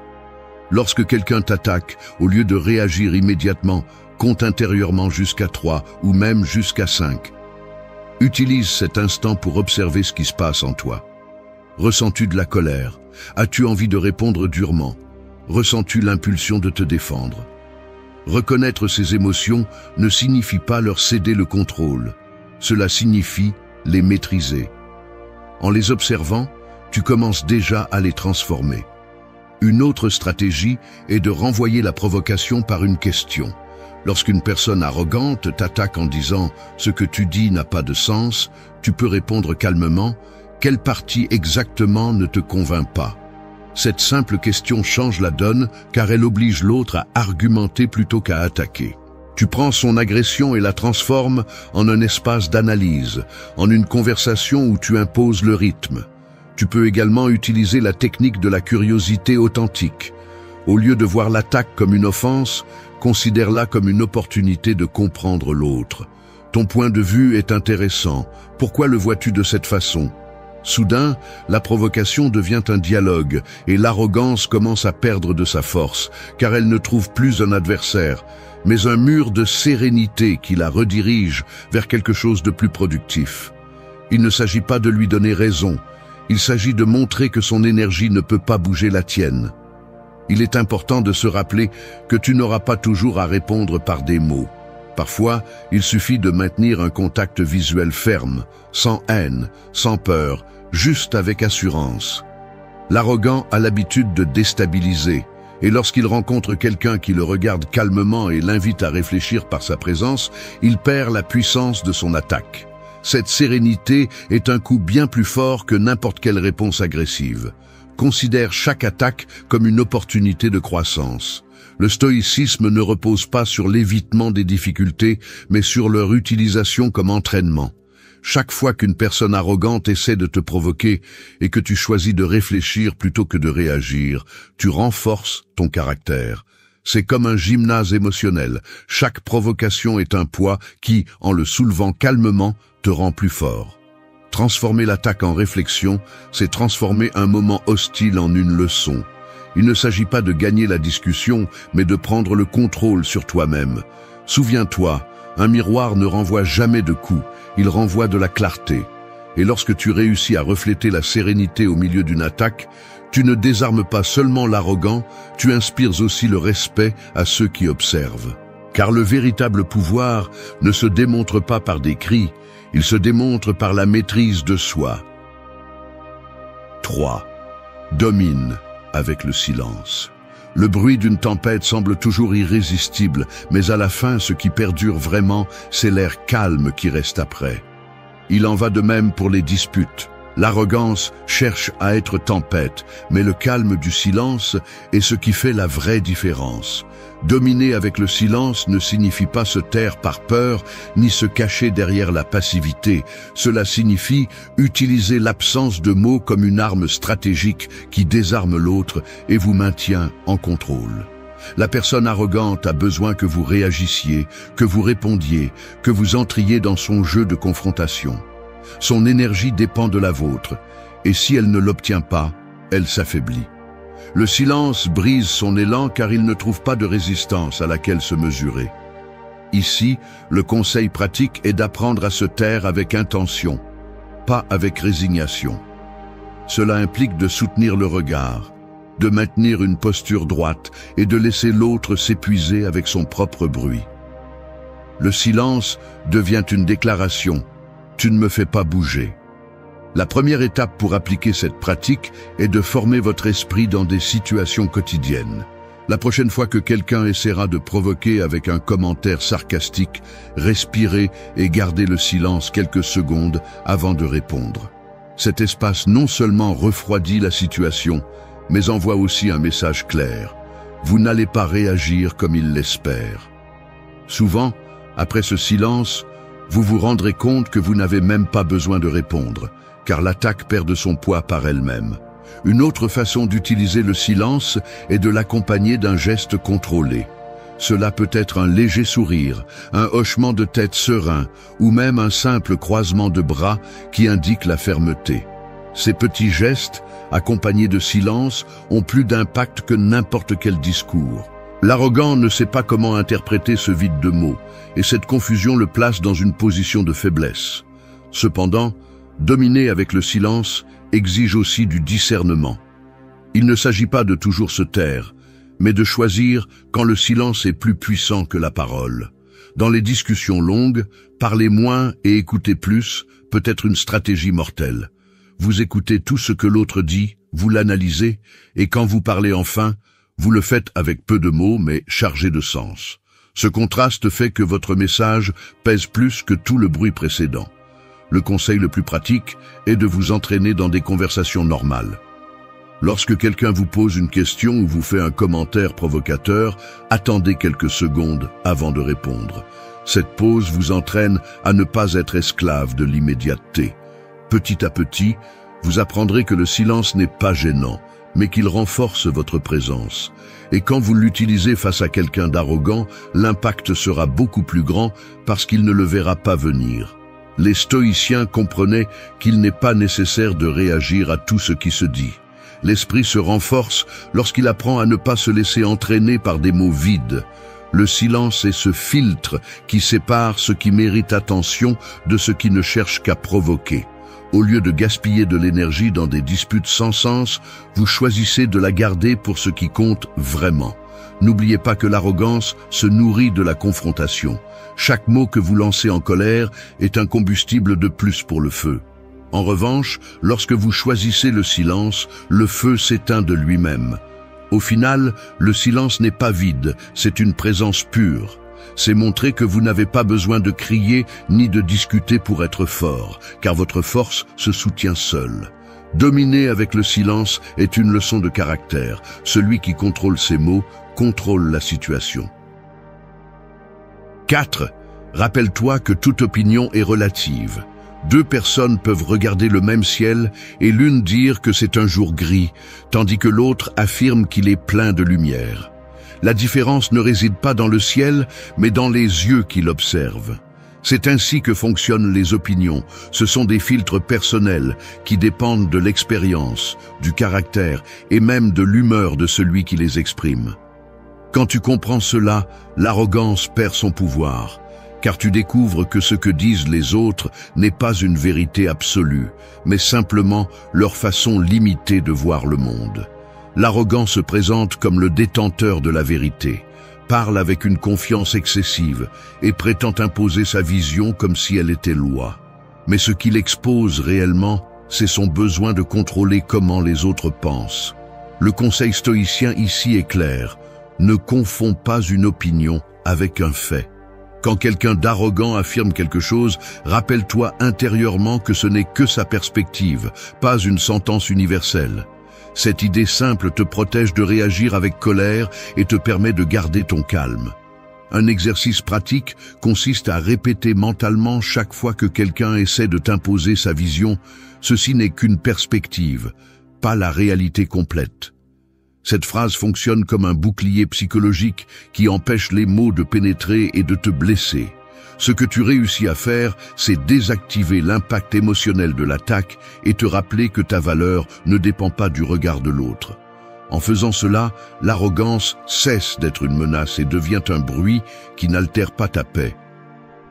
Une autre façon d'appliquer cette pratique est d'utiliser la curiosité comme réponse. Quand quelqu'un d'arrogant dit « ce que tu penses est faux », au lieu de te mettre en colère, tu peux répondre « intéressant, pourquoi le vois-tu ainsi ?» Avec cette question, tu transformes ce qui semblait être une attaque en un espace de réflexion. Tu n'acceptes pas son opinion comme vérité, mais tu ne la rejettes pas non plus de manière hostile. Tu rappelles simplement à l'autre, sans le dire directement, que sa vision n'est qu'une parmi de nombreuses possibles. Les stoïciens nous ont appris à distinguer ce qui est sous notre contrôle de ce qui ne l'est pas. L'opinion d'une autre personne ne sera jamais sous ton contrôle, mais ta réaction à celle-ci l'est. Si tu comprends que chaque vision est relative, tu évites de t'épuiser à essayer de convaincre celui qui ne veut pas écouter. Le conseil est de choisir tes batailles avec intelligence. Toutes les opinions ne méritent pas de réponse, et souvent le meilleur mouvement est de continuer sans t'accrocher. Pense-y en termes quotidiens. Peut-être que quelqu'un au travail dit que ta façon de résoudre un problème est incorrecte. Au lieu de le prendre comme une attaque personnelle, tu peux le voir comme ce qu'il est, une perspective différente. Peut-être qu'il apporte quelque chose d'utile, peut-être pas, mais dans les deux cas, tu gardes ton pouvoir parce que tu ne laisses pas cette opinion déterminer ta valeur. La pratique consiste aussi à te rappeler que tu as toi-même des opinions qui ne sont pas des vérités absolues. Le reconnaître te rend plus humble et t'aide à ne pas tomber dans le même jeu que ceux qui cherchent à imposer leurs idées. Depuis cette conscience, chaque fois que quelqu'un d'arrogant essaie de t'imposer sa vision, tu pourras répondre avec fermeté, mais sans haine, avec clarté mais sans besoin de prouver ta supériorité. Se rappeler que toute opinion est relative te permet de lâcher le poids inutile de vouloir convaincre tout le monde. Cela te donne la liberté de garder ton centre intact, même lorsque d'autres parlent avec arrogance. Et le plus important, cela te donne la sérénité de ne pas te sentir menacé par des voix hautaines. Parce qu'au final, le ciel ne change pas selon qui le regarde, et tu ne devrais pas non plus changer ton essence selon les opinions des autres. 5. Exposer la fragilité cachée. Le verre semble dur et brillant, mais un coup précis suffit pour révéler sa véritable fragilité. L'arrogance fonctionne de la même manière. Elle se présente comme une armure impénétrable, mais en réalité, elle cache des fissures invisibles qui trahissent l'insécurité. Lorsque vous comprenez cela, vous arrêtez de voir l'arrogant comme une montagne impossible à gravir et vous le voyez pour ce qu'il est, quelqu'un qui utilise le bruit pour couvrir ses propres vides. La première clé pour appliquer cette pratique est de changer votre regard. Ne vous laissez pas tromper par le ton de supériorité ou les gestes de mépris. Derrière chaque mot hautain se cache une peur profonde d'être découvert ou remis en question. En vous rappelant que l'arrogance est un masque, vous réduisez automatiquement le pouvoir qu'elle exerce sur vous. Le conseil pratique ici est simple. Chaque fois que vous faites face à quelqu'un d'arrogant, demandez-vous quelle insécurité il essaie de cacher. Cette réflexion change la dynamique parce qu'elle vous place dans une position d'analyse, pas de victime. Une autre stratégie est de ne pas réagir comme ils s'y attendent. L'arrogant lance son venin en espérant que vous tombiez dans le piège de la colère ou de la défense immédiate. Mais si vous répondez avec calme et fermeté, vous le forcez à montrer ce qu'il ne veut pas que l'on voit, son inconfort. Le silence, les réponses courtes et claires ou même un sourire tranquille sont des miroirs qui exposent sa fragilité. Vous n'avez pas besoin de la pointer directement, il suffit de rester centré pour que son masque commence à se fissurer de lui-même. Vous pouvez également exposer cette fragilité avec des questions intelligentes. Au lieu de confronter, faites-le s'expliquer. Quand quelqu'un dit avec un ton hautain « Ce que tu proposes ne sert à rien », répondez. Et comment résoudrais-tu cela concrètement? Cette invitation à approfondir révèle souvent le manque de substance derrière l'arrogance. C'est comme frapper le verre au bon endroit, non pas pour détruire, mais pour montrer que tout ce qui brille n'est pas de l'acier. Un conseil pratique est de pratiquer l'empathie sans tomber dans la soumission. Observer l'arrogant comme quelqu'un qui lutte contre ses propres insécurités vous donne un avantage, car vous ne le prenez plus personnellement. Vous pouvez même répondre par des phrases comme « Je comprends que tu le vois ainsi » ou « Cela semble important pour toi ». Cette façon de répondre ne le grandit pas, mais ne le confronte pas non plus. Elle expose simplement le besoin qu'il a de se réaffirmer constamment. Et plus il le fait, plus sa fragilité devient évidente. Les stoïciens parlaient de voir les choses telles qu'elles sont, sans fioriture. Appliquer cet enseignement face à l'arrogance, c'est reconnaître que derrière la suffisance, il y a la faiblesse. Une fois que vous l'avez compris, votre réaction change, car au lieu de vous sentir intimidé, vous commencez à voir la scène avec perspective. La pratique ne consiste donc pas à humilier l'autre, mais à maintenir le calme, qui montre ce qui se cache derrière sa façade. Dans des situations quotidiennes, vous pouvez utiliser ce principe pour rester ferme. Imaginez un collègue de travail qui prétend tout savoir et cherche à vous faire passer pour quelqu'un d'inférieur. Si vous tombez dans son jeu, vous perdez. Si vous riez calmement, si vous lui répondez par un intéressant et continuez votre chemin, le masque devient lourd pour lui. Peu à peu, les gens remarquent que sa confiance n'est qu'apparence et votre force devient plus visible. Exposer la fragilité cachée ne signifie pas attaquer, cela signifie révéler l'évidence sans avoir besoin de la pointer durement. L'arrogance se brise d'elle-même lorsqu'elle est confrontée à quelqu'un qui ne réagit ni par peur ni par agression. 6. Le calme est ton arme. Le feu a besoin d'oxygène pour brûler, mais lorsqu'on lui enlève l'air, il s'éteint, peu importe à quel point il semble intense. C'est ainsi avec l'arrogance. Elle a besoin de ta réaction pour grandir, et quand elle ne la reçoit pas, elle perd de la force jusqu'à s'éteindre. Le calme est cet espace sans oxygène qui coupe l'énergie de l'arrogant et le laisse face à son propre vide. Ce n'est pas de la passivité, c'est une stratégie. Car garder son calme au milieu d'une attaque ne protège pas seulement ta paix, cela expose aussi que l'autre n'a pas de pouvoir sur toi. Le calme ne vient pas de nulle part, il se travaille. Lorsqu'une personne hautaine te provoque, ton premier réflexe sera de te défendre ou de répondre durement. Mais le stoïcisme enseigne qu'entre le stimulus et la réponse, il y a un espace, et dans cet espace se trouve ta liberté. Le conseil pratique est d'apprendre à élargir cet intervalle. Respire profondément, compte jusqu'à 3 en toi-même et souviens-toi que celui qui parvient à garder le contrôle a déjà gagné la bataille. Cette simple pratique transforme un moment de tension en une opportunité de démontrer la maîtrise de soi. Une autre stratégie est d'utiliser le calme comme un miroir. Face à une attaque verbale, réponds avec un ton bas et posé.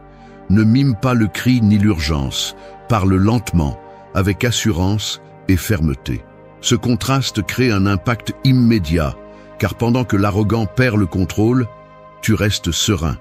Le message est clair. Ton équilibre ne dépend pas de ses paroles. De plus, ceux qui observent perçoivent ce calme comme une autorité, ce qui multiplie le respect envers toi. Dans la vie quotidienne, le calme signifie aussi savoir choisir quand parler et quand se taire. Toute provocation ne mérite pas une réponse. Parfois, le plus puissant est de garder le silence et de rester ferme, car l'arrogant attend la guerre et trouve un mur de sérénité. Cette absence de confrontation le désarme, le force à affronter son propre bruit et l'expose aux autres. Pratiquer cela nécessite de la discipline, mais chaque fois que tu y parviens, tu renforces ton caractère. Un conseil utile est de pratiquer le calme dans de petites situations quotidiennes. Lorsque quelqu'un te coupe la route dans le trafic ou qu'un inconnu te parle brusquement, profite de ce moment pour entraîner ta patience. Si tu peux garder le contrôle dans les choses simples, tu seras prêt à le faire lorsque la provocation sera plus grande. Le calme est un muscle qui se renforce à chaque exercice, et avec le temps, il devient ton arme la plus fiable. Les stoïciens répétaient que tu ne peux pas contrôler ce que les autres font, mais tu peux toujours contrôler comment tu réponds. Appliquer ce principe avec des personnes arrogantes, c'est devenir le maître absolu de ta réaction. Et cette possession est un pouvoir pur, car pendant que l'autre essaie de te manipuler avec des cris ou du mépris, tu restes inébranlable.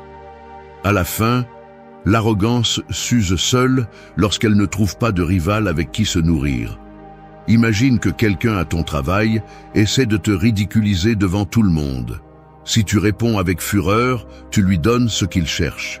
Mais si tu gardes ton calme, souris légèrement et réponds avec une phrase claire et sans élever la voix, l'effet est dévastateur. Tu ne protèges pas seulement ta dignité, tu rends également évident que sa force n'était qu'une façade. Le calme, à ce moment-là, devient une démonstration de supériorité silencieuse. Se rappeler que le calme est ton arme change complètement la façon dont tu affrontes l'arrogance. Tu cesses d'être une proie facile qui réagit au moindre stimulus et tu te transformes en quelqu'un d'impossible à manipuler. La sérénité n'est pas l'absence d'émotion, c'est la maîtrise d'elle. 7. Protège ta paix intérieure. Un jardin ne fleurit pas si tu laisses entrer des parasites qui dévorent ses racines. C'est pourquoi il a besoin de limites, de soins et d'attention constante. La paix intérieure fonctionne de la même manière. Si tu permets à l'arrogance d'autrui d'envahir ton esprit, elle détruit peu à peu ta sérénité. Protéger ta paix n'est pas un acte égoïste, c'est un acte de survie, car sans elle, aucune victoire extérieure n'a de valeur. L'arrogance cherche à entrer dans ton terrain émotionnel, à semer la colère ou l'insécurité, et ton devoir stoïcien est de fermer la porte fermement. La première étape pour protéger ta paix est d'apprendre à identifier quand une personne arrogante draine ton énergie. Il ne s'agit pas seulement de ce qu'elle dit, mais de comment tu te sens après avoir interagi avec elle. Si tu ressens de la fatigue, de la colère ou des pensées récurrentes, c'est le signe que tu as cédé plus d'espace que tu ne le devais. Le conseil pratique est de t'arrêter à ces moments-là et de te rappeler que ton équilibre vaut plus que n'importe quelle dispute. Ne donne pas ta tranquillité en échange de mots qui, au fond, n'ont pas de poids. Un autre aspect clé est d'établir des limites claires. Souvent, l'arrogance se nourrit parce que nous lui donnons un accès illimité à notre attention.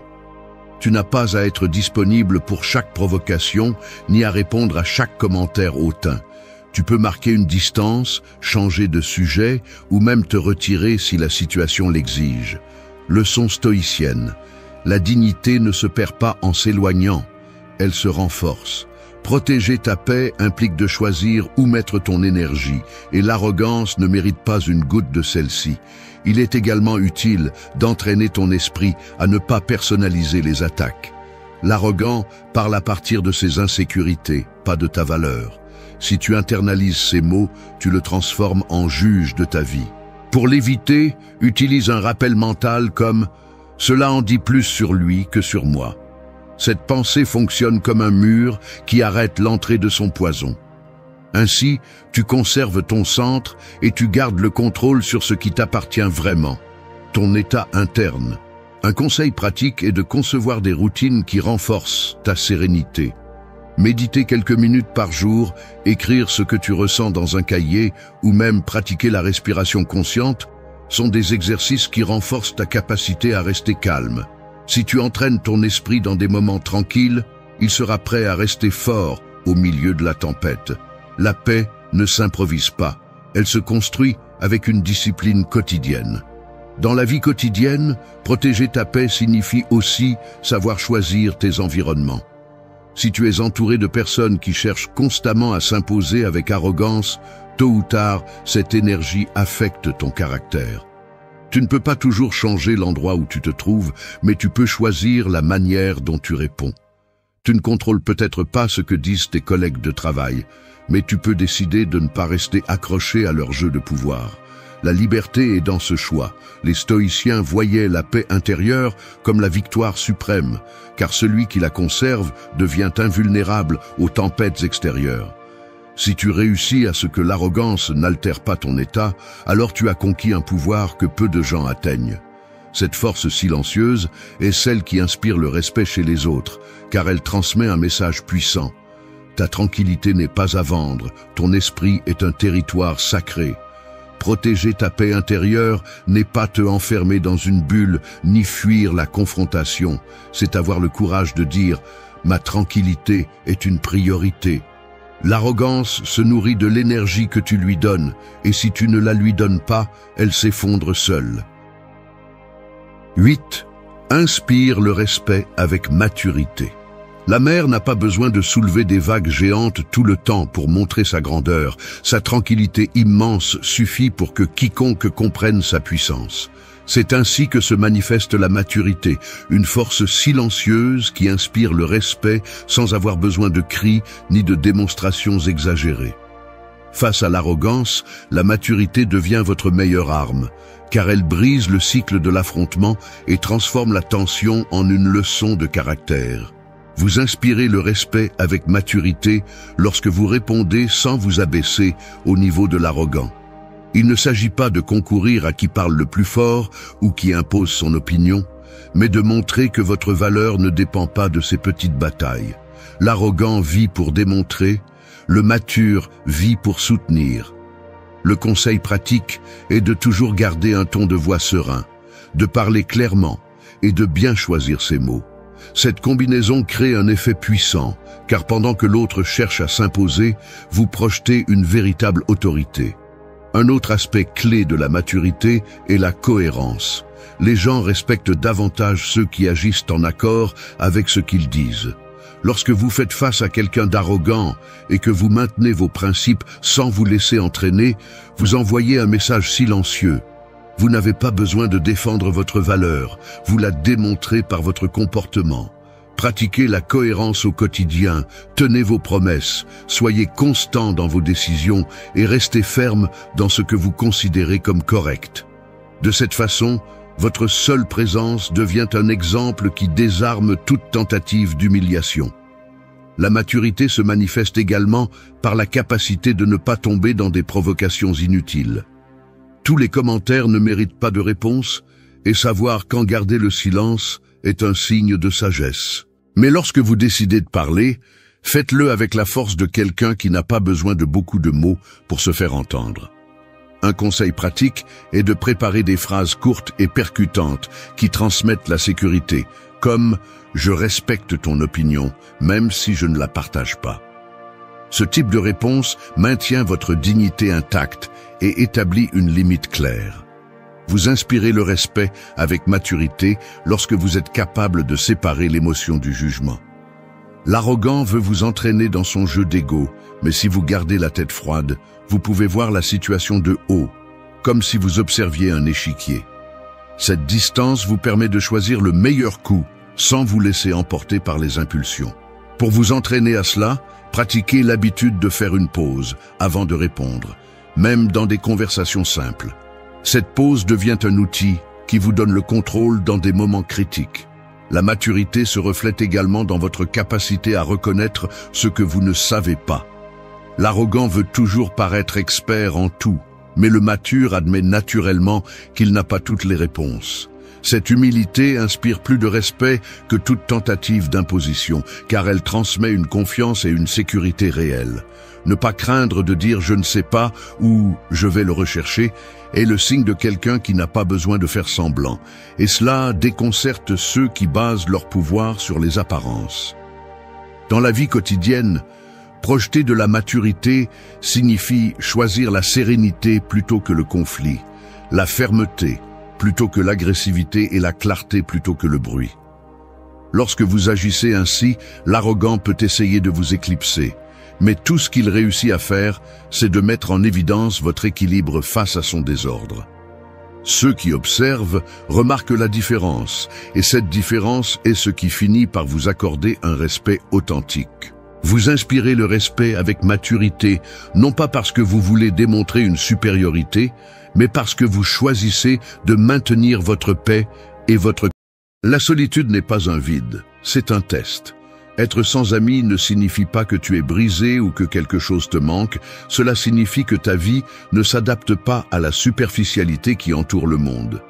La plupart des gens cherchent de la compagnie pour fuir eux-mêmes, pour ne pas affronter leur propre silence. Mais celui qui ose être seul démontre un pouvoir que peu de gens connaissent, celui de se soutenir sans béquille. Avoir peu d'amis ou aucun n'est pas une faiblesse, c'est la conséquence de vivre avec profondeur et avec des standards que tout le monde n'est pas prêt à atteindre. Lorsque tu choisis l'honnêteté et la loyauté comme piliers, tu te retrouves inévitablement en dehors des cercles où règnent l'apparence et la commodité. Et cela est un signe de maturité, de caractère, pas de manque.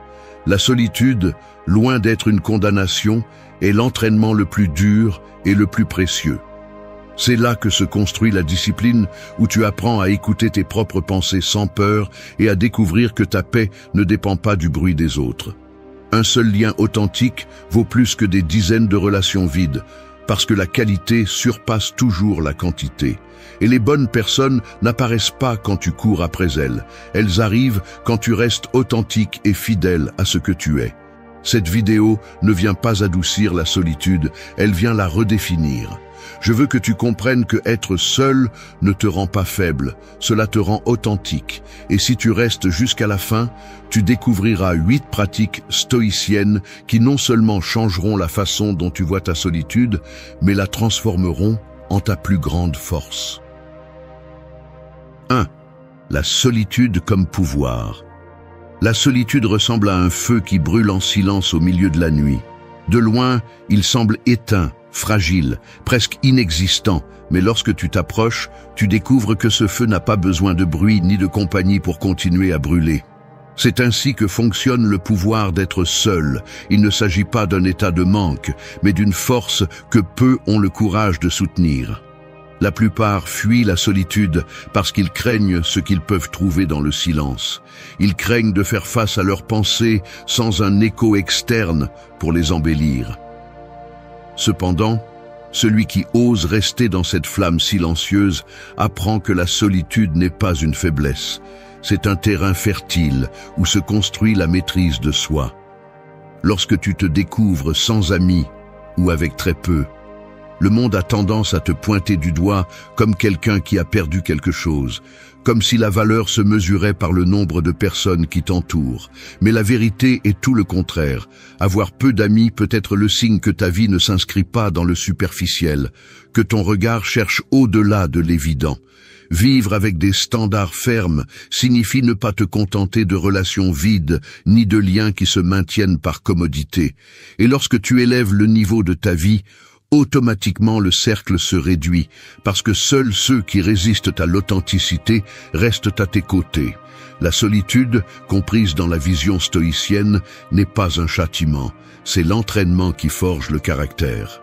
En elle, tu apprends à dépendre de toi-même, à ne pas attendre que les autres comblent tes vides, à te soutenir avec ta propre force. Chaque jour en solitude est un rappel que ta paix ne peut être entre les mains d'autrui, car si c'est le cas, tu seras toujours exposé à la perdre. Être seul t'oblige à maîtriser l'art le plus difficile. Gouverner tes pensées, ordonner tes émotions et trouver la sérénité au milieu du silence. Le pouvoir de la solitude réside aussi dans sa crudité. Elle ne te ment pas, elle ne te distrait pas avec des distractions, elle ne t'offre pas de faux applaudissements. La solitude te montre exactement qui tu es quand personne ne regarde. Si à ce moment tu te sens vide, ce n'est pas la solitude le problème, c'est le manque de connexion avec toi-même. Et si tu arrives à te regarder s'enfuir, c'est là que commence la véritable force. Apprendre à être seul, c'est apprendre à être ta propre compagnie, ton propre juge et ton propre refuge. Les stoïciens enseignaient que rien d'externe ne peut définir ta valeur, que la seule chose qui t'appartient vraiment est ton esprit et ta volonté. La solitude est le cadre parfait pour le mettre en pratique, car en elle il n'y a pas de distraction, il ne reste que toi et ce que tu décides de faire avec tes pensées. Certains voient la solitude comme un ennemi, mais ceux qui la comprennent découvrent qu'elle est l'alliée la plus sincère. Dans le silence, les voix étrangères sont filtrées et l'essentiel est entendu clairement, les valeurs sont renforcées et ce qui compte vraiment est reconnu. Accepter la solitude comme pouvoir ne signifie pas rejeter les autres, cela signifie que tu n'as pas besoin de dépendre d'eux pour soutenir ton identité. Cela signifie que, si quelqu'un arrive, il le fait parce qu'il apporte quelque chose, non parce que tu as besoin de lui pour survivre. Cette différence est ce qui sépare ceux qui se perdent dans la foule de ceux qui restent fermes, même lorsqu'ils marchent seuls. Celui qui embrasse la solitude avec fermeté apprend à ne pas mendier de la compagnie, apprend à ne pas mendier de l'attention, apprend à valoriser la paix plus que le bruit.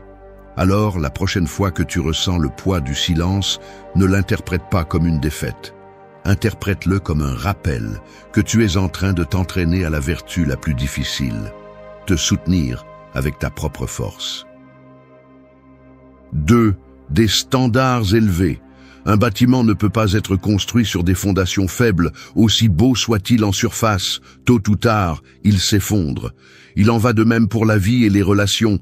Lorsque tes standards sont bas, tout repose sur la fragilité. Mais lorsque tu décides de les élever, tu construis sur une base solide que tout le monde ne peut pas atteindre. Maintenir des standards élevés n'est pas de l'arrogance. C'est du respect pour toi-même. C'est comprendre que ce que tu acceptes définit ce que tu es. Le problème est que beaucoup ont peur de les élever parce qu'ils savent qu'en le faisant, beaucoup de gens disparaîtront. Et cela fait peur. Cependant, c'est justement cette réduction qui prouve que tu es sur la bonne voie. Un standard élevé ne consiste pas à exiger la perfection des autres. Il s'agit de fixer des limites claires qui protègent ton intégrité. Cela signifie ne pas accepter le mensonge déguisé en excuse, ne pas normaliser le manque de respect, ne pas justifier ce qui détruit ta paix. Lorsque tu as une clarté sur ce que tu tolères et ce que tu ne tolères pas, tu commences à filtrer naturellement, et ce filtre élimine le superficiel. Quelqu'un avec des standards fermes ne sera jamais de la foule, il sera de petits cercles authentiques, parce que le bon marché n'a pas sa place dans une vie qui se construit avec conscience. Comment mettre cela en pratique? Commence par définir tes valeurs par écrit. Demande-toi ce qui est non négociable dans ta vie, quel comportement tu ne toléreras sous aucune circonstance et quelle qualité tu chercheras toujours chez les personnes qui t'entourent. Une fois que tu as une idée claire, respecte-la même si cela dérange, même si cela signifie perdre des liens. Souviens-toi que celui qui s'adapte à tout perd le cap, mais celui qui reste fidèle à ce qu'il croit inspire le respect, même s'il marche seul. Un autre conseil pratique est d'utiliser le silence comme réponse lorsque quelqu'un franchit une limite. Tu n'as pas à crier, tu n'as pas à entrer dans des conflits inutiles. Il suffit de te retirer et de ne pas donner accès à ceux qui ne respectent pas tes standards. Le silence, dans ce cas, est un mur qui protège ton espace intérieur. Il est également essentiel de revoir tes propres actes, car exiger des autres ce que tu ne pratiques pas est incohérent. Si tu cherches l'honnêteté, sois honnête même si personne ne regarde. Si tu valorises la loyauté, montre que ta parole pèse plus que la commodité. En vivant selon tes standards, tu ne les proclames pas seulement, tu les incarnes, et cela montre clairement aux autres qu'avec toi, il n'y a pas de place pour les jeux. Maintenir des standards élevés signifie apprendre à dire non sans culpabilité.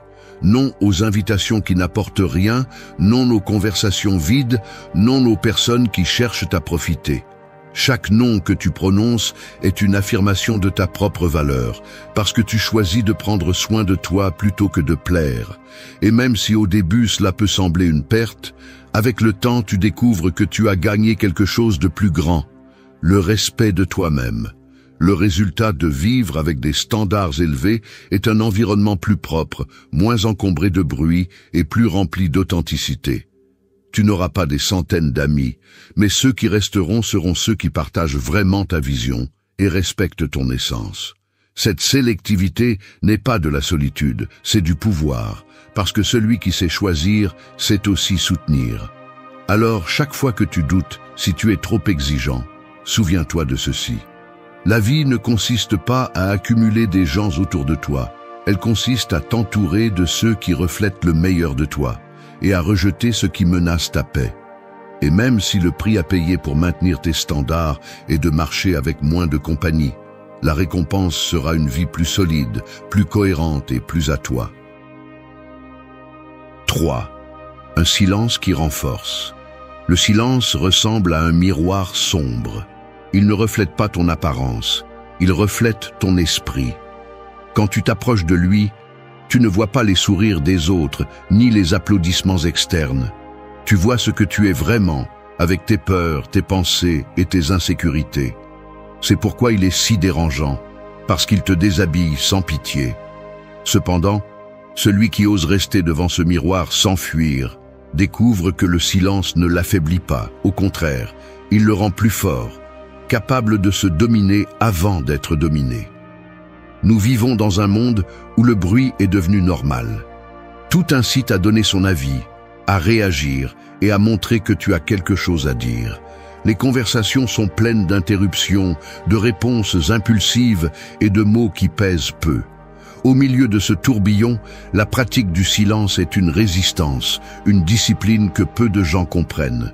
Se taire ne signifie pas faiblesse. Cela signifie que tu as choisi de ne pas te fatiguer avec ce qui ne mérite pas ton énergie. Comment mettre cela en pratique? D'abord, arrête de répondre impulsivement. La prochaine fois que quelqu'un essaiera de te provoquer, respire et garde le silence. Observe comment l'autre est mal à l'aise, car le silence dévoile la superficialité de ses mots. Cette pause est un rappel que tu contrôles ta réaction et non l'inverse. Le conseil est clair, utilise le silence comme une arme, pas comme un refuge. Ne te cache pas en lui, utilise-le pour dominer la situation et montrer que tu n'as pas besoin d'élever la voix pour imposer le respect. Une autre façon de renforcer ta vie avec le silence est de réserver des moments de la journée pour te déconnecter du bruit extérieur. Éteins les notifications, éloigne-toi des conversations inutiles et crée un espace où seule ta respiration et tes pensées existent. C'est dans ces moments que tu apprends à écouter ce qui compte vraiment. L'esprit s'ordonne, les émotions s'éclaircissent et les décisions cessent d'être impulsives. Le silence devient un entraînement quotidien à l'autodiscipline. Il est également important de se rappeler que se taire ne signifie pas toujours être d'accord. Souvent, le silence est la manière la plus éloquente de montrer que tu ne cèdes pas ton énergie à des discussions stériles. Si quelqu'un insiste pour t'imposer son opinion, ta meilleure réponse peut être de ne pas répondre. Cette attitude enseigne plus que 1000 mots, car elle montre clairement que ta paix n'est pas à vendre. Le silence renforce également tes relations. Quand tu apprends à écouter sans interrompre, tu offres à l'autre le cadeau de se sentir vu et apprécié. Cela crée des liens plus profonds, car la plupart des gens sont habitués à parler sans être écoutés. Pratiquer l'écoute active en silence est un acte de respect que peu de gens savent offrir. Mais ceux qui le reçoivent le reconnaissent immédiatement. Les stoïciens comprenaient que celui qui maîtrise sa langue démontre qu'il a d'abord maîtrisé son esprit. Le silence n'est pas un vide, c'est un filtre. Il te permet de séparer l'essentiel de l'irrélevant, le précieux du superficiel. Chaque fois que tu choisis de te taire, tu choisis de ne pas donner ton énergie à ce qui n'ajoute rien, tu choisis de garder ta force intacte. Alors, la prochaine fois que tu ressens le besoin de répondre rapidement, arrête-toi. Demande-toi si ce que tu vas dire te rend plus fort ou plus faible. Ce filtre mental change tout, car il te place en position de contrôleur, pas de réacteur. Le silence n'est pas une absence, c'est une présence consciente. C'est la voix la plus ferme que tu peux montrer, car elle ne dépend pas des mots, elle dépend de la solidité de qui tu es à l'intérieur. 4. Qualité sur quantité. La valeur d'un bijou ne se mesure pas par le nombre que vous avez dans la main, mais par l'authenticité d'un seul qui résiste au passage du temps. Il en va de même pour les relations. Il ne sert à rien de s'entourer de multitudes si la plupart se disloquent au premier coup de réalité. Ce qui soutient vraiment votre vie n'est pas le nombre de personnes autour de vous, mais la qualité de celles qui décident de rester avec vous lorsque le bruit s'éteint. Nous vivons dans une société qui glorifie les chiffres, plus de followers, plus de contacts, plus d'invitations. Cependant, cette obsession d'accumuler ne fait que nourrir l'ego, pas l'essence. L'amitié ne se mesure pas comme si c'était des pièces dans une poche, elle se mesure par la profondeur des gestes, par la loyauté qui se démontre en silence et par la cohérence qui se maintient même lorsqu'il n'y a pas de témoin. Pour appliquer cette pratique stoïcienne, vous devez vous interroger sur qui vous partagez votre temps. Il ne s'agit pas de fermer les portes à tout le monde, il s'agit de choisir avec conscience. Demandez-vous ce que ces personnes apportent à votre vie et ce que vous apportez à la leur. Si vous découvrez que la plupart de vos liens sont superficiels, alors il est temps de filtrer, car chaque minute que vous donnez au vide est une minute que vous enlevez à ce qui est précieux. Un conseil pratique est d'apprendre à observer les actions plus que les mots. Quelqu'un peut parler d'amitié, mais s'il n'apparaît jamais lorsque vous en avez besoin, sa valeur est aussi faible que l'air. La qualité se reconnaît dans les actes, dans la présence authentique, dans les gestes qui ne cherchent pas la reconnaissance. C'est pourquoi il vaut mieux avoir un véritable ami que 10 qui ne sont là que lorsque cela les arrange. Il est également nécessaire de reconnaître que la solitude peut être préférable à être entouré de fausses compagnies. La peur d'être seul pousse beaucoup de gens à accepter n'importe quel lien, même s'il est nuisible. Mais accepter la médiocrité juste pour ne pas se sentir vide, c'est se condamner à une vie d'usure constante. La qualité implique toujours de la patience, car ce qui est précieux met du temps à arriver, mais quand il apparaît, il transforme tout. Les stoïciens parlaient de l'importance de choisir son environnement, car ils savaient que les gens influencent l'esprit. Être entouré de multitudes superficielles érode votre caractère, mais vivre avec quelques personnes qui partagent vos valeurs renforce votre discipline et votre sérénité. Ici, l'enseignement est clair. Vous n'avez pas besoin d'être accepté par tous. Vous avez besoin d'être aligné avec ceux qui respectent votre authenticité. Un autre conseil pour le pratiquer est de simplifier votre cercle. Faites un nettoyage conscient, comme vous le feriez avec votre propre espace. Identifiez les relations qui drainent votre énergie et prenez de la distance. Vous n'avez pas besoin de le crier ou de vous justifier, il suffit d'investir votre temps dans ce qui compte vraiment. Avec le temps, vous remarquerez que moins de personnes signifie plus de clarté, plus de paix et plus de liberté. La qualité sur la quantité est un rappel que votre vie n'est pas une scène qui a besoin de spectateurs. C'est un chemin qui nécessite de véritables compagnons. Il se peut qu'ils soient peu nombreux, même un seul, mais s'il est réel, il vaut plus que tous les contacts du monde numérique. C'est là le véritable pouvoir, non pas la foule qui vous entoure, mais l'authenticité de ceux qui marchent avec vous lorsque personne n'applaudit. 5. Authenticité inébranlable. L'authenticité ressemble à un arbre qui pousse tordu vers la lumière. Peu importe combien essaie de le redresser de force, il reviendra toujours chercher son propre chemin. C'est ainsi que l'on vit fidèle à soi-même, même si le monde vous presse de vous conformer, même si les autres veulent vous modeler à leur convenance. L'authenticité inébranlable n'est pas d'être parfait, c'est d'être réel dans un environnement qui récompense les masques. Le problème est que beaucoup craignent de se montrer tels qu'ils sont parce qu'ils savent que la sincérité dérange. Les gens ont tendance à préférer ce qui est facile à digérer, pas ce qui est vrai. Mais celui qui décide d'être authentique paie un prix. Il perd l'approbation, il perd la compagnie superficielle, il perd l'illusion d'être accepté par tous. Et pourtant, ce qu'il gagne est incomparable, car il gagne en liberté, en cohérence et en respect de soi. Pratiquer cette authenticité nécessite du courage. Le premier conseil est simple, arrêtez de vous excuser d'être ce que vous êtes. Vous n'avez pas besoin de baisser la voix pour vous intégrer à une table où personne n'écoute. Vous n'avez pas besoin de cacher vos valeurs pour ne pas paraître différent. Si quelque chose vous définit, tenez-le fermement, même si cela dérange, car ce que vous renoncez à montrer devient une chaîne qui vous pèsera plus tard. Un autre conseil pratique est de parler clairement, sans trop enjoliver ce que vous pensez. Il ne s'agit pas d'être cruel, il s'agit de ne pas déguiser la vérité pour obtenir l'approbation. L'authenticité est nourrie par l'honnêteté. Et même si celle-ci fait parfois mal, elle construit toujours des relations plus solides que la complaisance. Apprenez à dire ce que vous pensez calmement mais fermement, car la vérité dite avec sérénité est plus percutante que n'importe quel cri.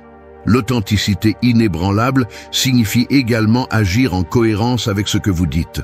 Rien ne détruit plus la crédibilité que l'incohérence. Si vous prêchez la discipline, respectez-la dans votre vie quotidienne. Si vous parlez de loyauté, montrez que votre parole ne change pas selon la convenance.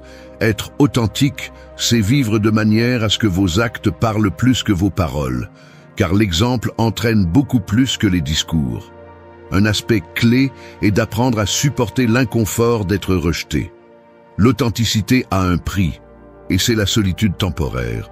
Tout le monde ne sera pas prêt à faire face à quelqu'un qui ne se conforme pas aux attentes des autres. Mais ce vide n'est pas un échec.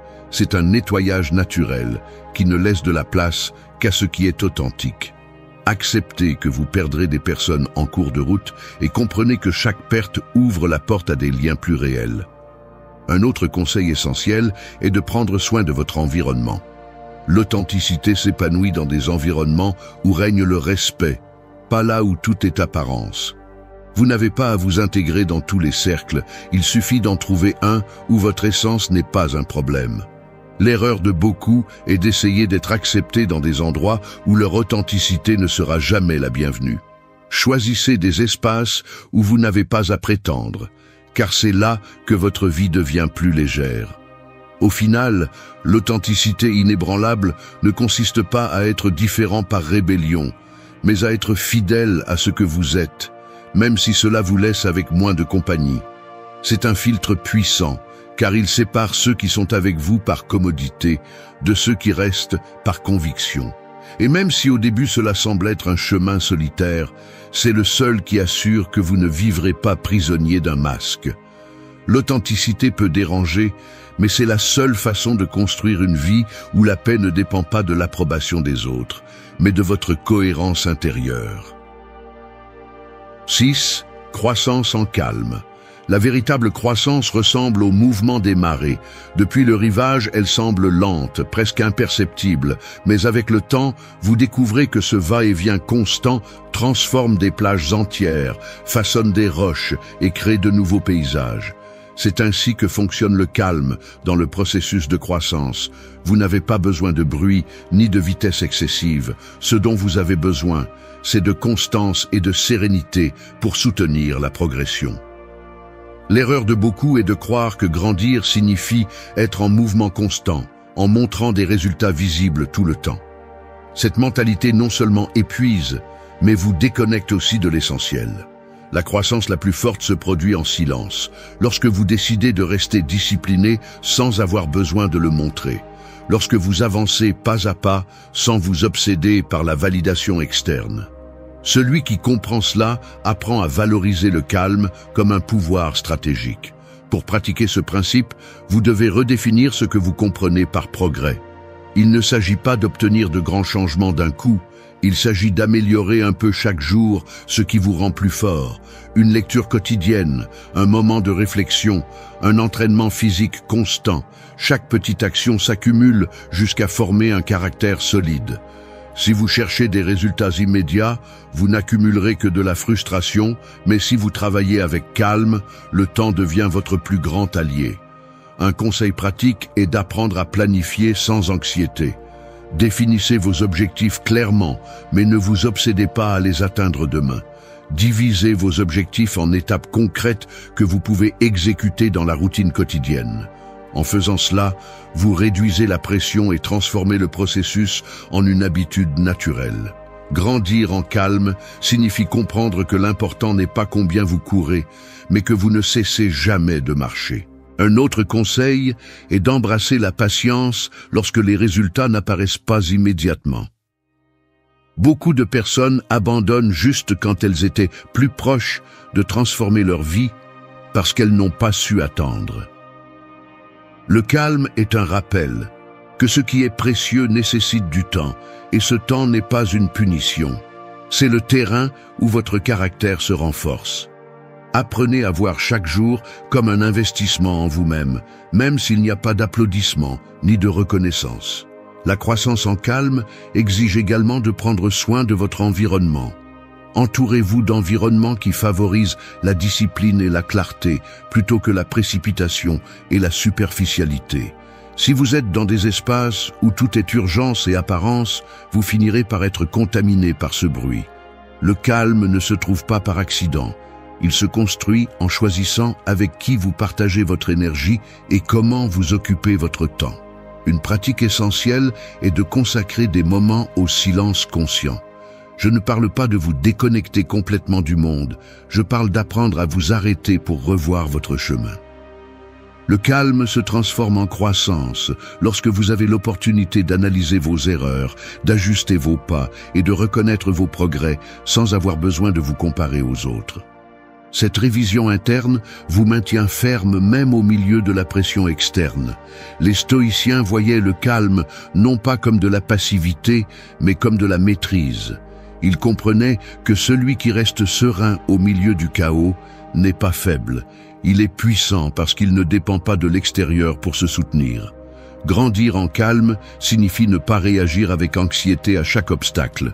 Cela signifie répondre avec clarté et discipline. C'est la différence entre celui qui s'effondre sous la tempête et celui qui apprend à naviguer au milieu de celle-ci. 7. Connexion véritable. Les connexions authentiques ressemblent à un pont de pierre qui résiste au passage du temps et aux tempêtes. Peu importe combien il pleut ou combien les vents soufflent, ce pont reste parce qu'il a été construit sur des fondations solides. Ainsi doivent être les relations que tu décides de maintenir, fermes et réelles, même si elles sont peu nombreuses, même si elles sont rares. Tout le reste, les liens faits d'apparence et de commodité, finissent par tomber comme un pont de bois pourri au premier coup de la vie. L'erreur la plus courante est de confondre quantité avec proximité. Tu peux avoir des dizaines de connaissances, mais si aucune d'entre elles n'est prête à marcher avec toi en silence, quand tu en as le plus besoin, ce que tu as, c'est du bruit, pas de la compagnie. La connexion véritable ne consiste pas à accumuler des personnes autour de toi. Elle consiste à choisir soigneusement qui mérite de traverser ce pont vers ta vie. Et la paradoxe est claire. Plus tu es authentique, moins les gens arrivent, mais ceux qui arrivent restent. Pour pratiquer ce principe, il est nécessaire de filtrer les relations à partir de la cohérence. Demande-toi qui t'écoute vraiment sans juger, qui respecte tes silences, qui célèbre tes victoires sans envie et qui reste dans tes chutes sans excuse. Ce genre de personnes n'apparaissent pas tous les jours, c'est pourquoi il faut les apprécier quand elles croisent ton chemin. Il ne s'agit pas de mendier des liens, il s'agit de reconnaître ce qui est authentique et de lui donner de l'espace dans ta vie. Un conseil pratique est d'investir du temps de qualité avec ceux qui comptent vraiment. Au lieu de te disperser avec des dizaines d'interactions superficielles, consacre ton énergie à renforcer les quelques relations qui te nourrissent. Cela peut être une conversation profonde, un geste sincère, un acte de soutien sans rien attendre en retour. Ce qui est réel se construit avec la présence, pas avec la quantité. Il est également essentiel d'apprendre à lâcher prise sur ce qui est faux. Le besoin de s'intégrer pousse beaucoup de gens à maintenir des relations qui n'apportent rien, juste pour ne pas ressentir le vide d'être seul. Mais accepter ce qui est superficiel ne fait que retarder ce qui est vrai. Quand tu oses laisser partir ce qui ne résonne pas avec ton essence, tu ouvres de l'espace pour que des liens plus solides arrivent. La connexion véritable n'apparaît pas au milieu du bruit, elle apparaît quand ta vie se débarrasse de l'inutile. Les stoïciens enseignaient que le caractère de ceux qui t'entourent influence ton propre caractère. Si tu marches avec des gens qui abandonnent au moindre obstacle, ta discipline s'érode. Mais si tu t'entoures de ceux qui maintiennent leur intégrité, ta force se multiplie. La connexion véritable n'est pas seulement de la compagnie, c'est un reflet de tes valeurs. C'est pourquoi tout le monde ne peut pas entrer dans ton cercle, parce que ta vie ne se construit pas sur ce qui est bon marché, mais sur ce qui dure. Un autre conseil essentiel est d'écouter plus que tu ne parles. La plupart des gens sont habitués à des relations où tout le monde veut être écouté, mais peu savent écouter.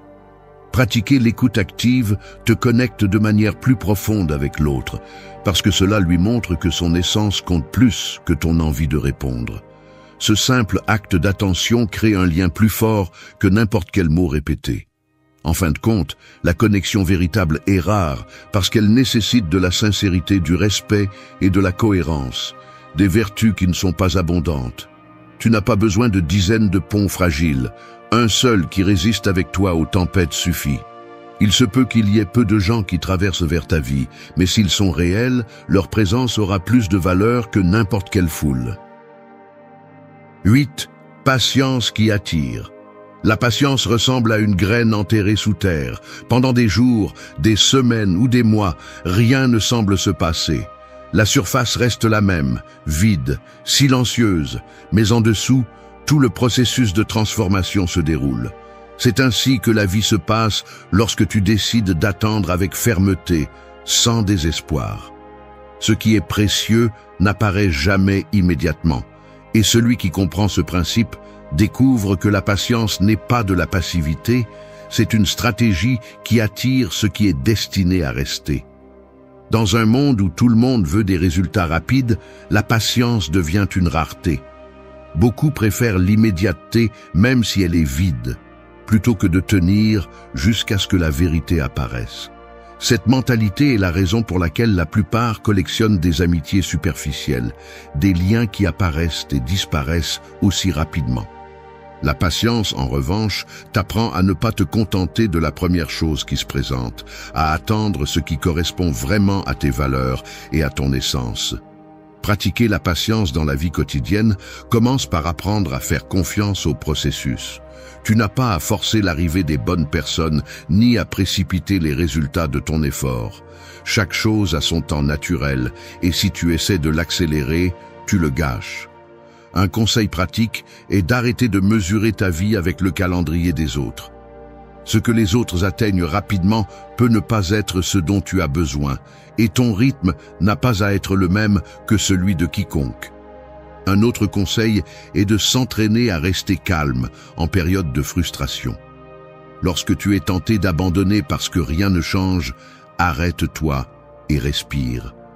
Rappelle-toi de la graine sous la terre, invisible mais en croissance. Ce rappel change ta perspective. Tu comprends que ce qui semble être de l'immobilité est en réalité de la préparation. Il est également important de reconnaître que ce qui arrive trop facilement reste rarement. Les amitiés qui naissent de la commodité disparaissent lorsqu'il n'y a plus de profit. Mais les relations qui se construisent lentement, avec confiance et respect, finissent par être les plus solides. La patience attire les bonnes personnes parce qu'elle montre que tu ne te désespères pas pour combler un vide, et cette sécurité est magnétique. Celui qui se sait complet ne mendie pas la compagnie. Il attend avec dignité que l'authenticité se présente. Les stoïciens parlaient d'accepter le temps de la vie avec sérénité. Ils disaient que rien n'est obtenu de manière durable, sans discipline ni attente. Cet enseignement est vital dans une société qui idolâtre l'immédiateté. La patience devient un filtre, car pendant que les autres s'épuisent à courir après tout, tu restes ferme. Et dans cette fermeté arrive ce qui correspond. La patience se renforce lorsque tu apprends à apprécier le processus plus que le prix. Chaque pas que tu fais, aussi petit soit-il, te rapproche du résultat et le comprendre t'empêche d'abandonner à mi-chemin. La patience n'est pas de la résignation, c'est de la résistance intelligente. La leçon finale est claire. La patience ne te rend pas seulement fort, elle te rend également attrayant. Parce que pendant que les autres se montrent désespérés, tu projettes de la sécurité. Pendant que les autres se contentent de la première chose, tu choisis avec sagesse. Cette différence transforme ta vie en un espace où seul le véritable entre. La patience n'est pas d'attendre les bras croisés, c'est de rester en mouvement avec la certitude que ce qui a de la valeur a besoin de temps. Et lorsque tu apprends à